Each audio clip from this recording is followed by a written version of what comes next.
တနေ့မှာတော့ကောင်လေးတယောက်ရဲ့တင်ပါကရုတ်တရက်မီးပုံးလိုမျိုးဖောင်းကားလာပါတော့တယ်ရေကူးကန်ထဲမှာရှိနေတဲ့လူတွေအားလုံးထိတ်လန့်သွားကြပြီးအဲ့ဒီကောင်လေးကြောင့်ရေတွေတဟုန်ထိုးလွှင့်စင်လာကအနီးနားကလူတွေအားလုံးရေတွေဆူကုန်ကြပါတယ်ရေကူးကန်ထဲကရေတွေတောင်ကုန်ခန်းသွားတဲ့အတွက်ကောင်လေးတယောက်တည်းရှက်ရမ်းရမ်းဖြစ်နေခဲ့ရပါတယ်အမှန်တော့အဲ့ဒီကောင်လေးမှာသူ့ခန္ဓာကိုယ်ရဲ့ဘဲအစိတ်ပိုင်းကိုမဆိုကြီးထွားလာအောင်လုပ်နိုင်တဲ့စူပါပါဝါရှိပါတယ်တခါကဘောလုံးပွဲတစ်ခုမှဆိုရင်လည်းသူကသူ့လက်ကိုကြီးမားအောင်လုပ်လိုက်ပြီးဘောလုံးကိုအလွယ်တကူဟန်တာကသူ့အသင်းကိုအနိုင်ရအောင်ကူညီပေးခဲ့ပူပါတယ်တနေ့မှာတော့သူ့ရဲ့စွမ်းအားကိုပြသဖို့အတွက်တခြားကလေးငယ်များစွာရှင်ပြိုင်နေကြတဲ့လူရွေးပွဲတစ်ခုကိုတွားရောက်ခဲ့ပါတယ်ပထမဆုံးကောင်လေးတယောက်ကရှေ့ကိုထွက်လာပြီးချက်ချင်းဆိုသလိုကိုပြောက်သွားခဲ့ပါတယ်ဒိုင်လူကြီးတွေကအံ့အားသင့်သွားပြီးသူ့ကိုချက်ချင်းပဲရွေးချယ်လိုက်ပါတယ်နောက်တစ်ယောက်ကတော့ထွက်လာပြီးမျက်တောင်တွေတရဆက်ခတ်နေပါတော့တယ်ဒါကိုကြည့်ပြီးဒိုင်တွေကဘာမှမသိပဲရှုပ်ထွေးသွားကြပါတယ်ဒါကလည်းစူပါပါဝါလားလို့တွေးမိရင်သူ့ကိုချက်ချင်းပဲပယ်ချလိုက်ပါတယ်ပြီးတဲ့နောက်ထပ်ကောင်လေးတယောက်ကရှေ့ကိုထွက်လာပြီးစာရွက်တစ်ရွက်လုံးကိုဝါစားလိုက်ပါတယ်ပြီးတော့သူ့ပတ်စံနာမှာဘောပင်ကိုကင်ထားလိုက်တဲ့အခါစာရွက်တွေကကြီးစံလိုမျိုးပြစ်ထွက်လာပြီးဒိုင်လူကြီးရဲ့မျက်နှာပေါ်မှာလာကတ်သွားပါတယ်သူ့ကိုလည်းချက်ချင်းပဲပယ်ချလိုက်ပါတယ်အဲ့ဒီနောက်မှာတော့ကောင်မလေးတယောက်ထွက်လာပြီး ABC တချင်းကိုဆိုပြပါတယ်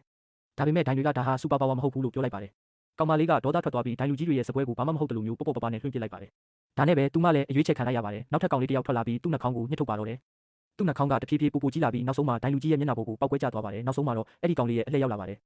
သူကသူ့ခြေထောက်ကိုချက်ချင်းပဲဆဲဆက်လောက်ကြီးအောင်လှုပ်လိုက်တဲ့အခါသူ့ခြေအိတ်ကလွင့်ထွက်သွားပြီးဒိုင်လူကြီးရဲ့မျက်နှာပေါ်တက်တက်သွားကပ်ပါတယ်ပြီးတဲ့နောက်မှာတော့သူ့ခေါင်းကိုမီးပုံးကြီးလိုမျိုးဖောင်းကားသွားအောင်လုပ်ပြလိုက်ပါတယ်ဒိုင်တွေကအရန်တဘောကျသွားပြီးသူ့ကိုချက်ချင်းရွေးချယ်လိုက်ပါတယ်အဆုံးသတ်မှာတော့ဒီကလေးလေးယောက်ကိုပဲရွေးချယ်ပြီးစူပါဟီးရိုးအဖွဲ့တစ်ဖွဲ့ကိုဖွဲ့စည်းလိုက်ပါတော့တယ်